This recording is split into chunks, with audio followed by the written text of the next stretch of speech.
So this video will go over some of the basics of Google Slides. So the first thing is if you want to get rid of any text boxes, all you have to do is click in the white area of the slideshow and click, hold, and drag so that you can outline whatever you want to select and get rid of. So then I have it selected in blue now, and then to get rid of it, all I have to do is click on that backspace button. But if I made a mistake or if I want to undo that last action, I can click on that back button and it will bring it back. So if you want to change the color of a text, the very first thing that you want to do is double click, select all of the word by click, hold, and drag to select all of it. And then to change the font, you'll see up at the top bar where it says Arial, or it might have a different font. And you're going to click on that drop-down arrow to see all the fonts. But if you don't like those fonts, you can always add more to your palette by clicking on the More Fonts option. From there, you can scroll and search, and if you decide you like a font that looks interesting or neat and you want to add, you just simply click on it and it will turn blue and have a check mark next to it. And then you click OK. So then now that font will be in your lineup, so you can go and find it. So after you choose your font, if you want to choose the color, you are going to make sure again that you click on that text box, that you highlight those letters, and then you are going to go up to this bar again.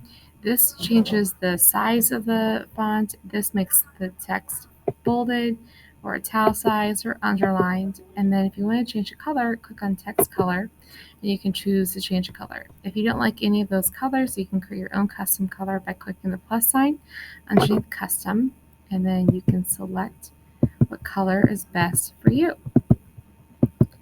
And then you say OK, and that color will change. If you ever want to highlight text, if you want to have like a background behind it, you can also click on this highlight button, and then you can have a background behind the text. So another thing is if you are inserting a shape or you have something and you want to duplicate it.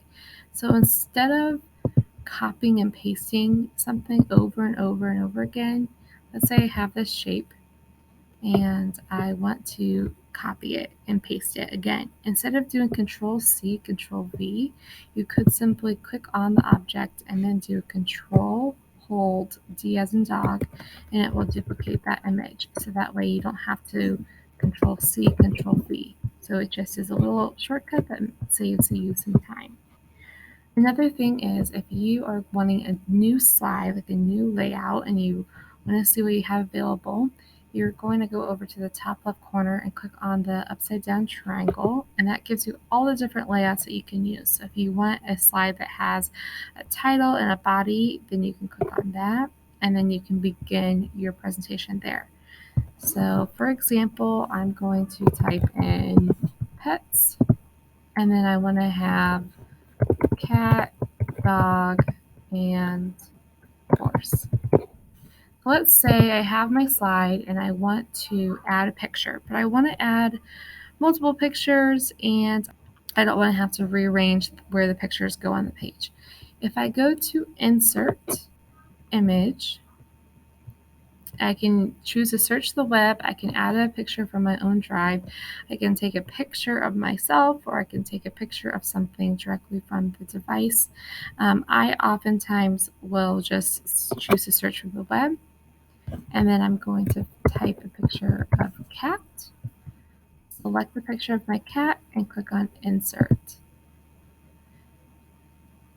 Then what I can do is I can actually change the layout the way it looks. So if I want to make it adjust with the slide, I can click on this Explore button down here.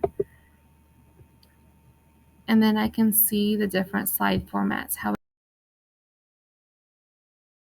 I like this version, so I can click on this layout and it now has a picture of the cat with my text still there. You can also add more pictures to your page by going to Insert, Image, search the web, unless in case I wanted to add like another picture of a dog. I might add that one. So now I have another picture of a dog, but now you can see that it's adjusting to that new change of that new dog. So you don't necessarily have to resize the picture. Sometimes by clicking on the Explore button, it will do that automatically for you.